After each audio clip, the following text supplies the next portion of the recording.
I built a gun piano to make music from pain, but there was a problem. No one wanted to stand in front of it. Alltså det låter jättefarligt. But eventually we found some music students that said yes. So let's try it. Okej, redo?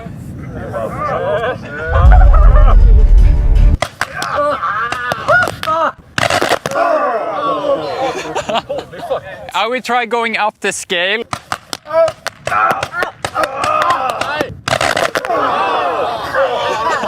Shooting them definitely created a lot of sound, but it wasn't music. However, I had an idea. Look at these microphones. This setup will force the correct note to be sung, so even their screams will become beautiful music. Ready?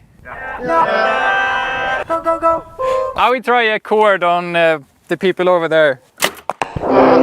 Okay, let's try the C major scale. This is promising. I will try to play a song now. Short one. Hey, I hear so much talk. Okay. Shh. I will kill you. Focus.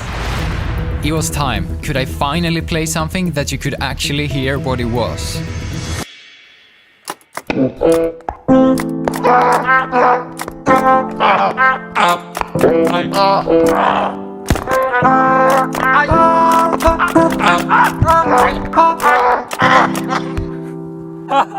Finally! If you want to hear Rush E, check out the full video here.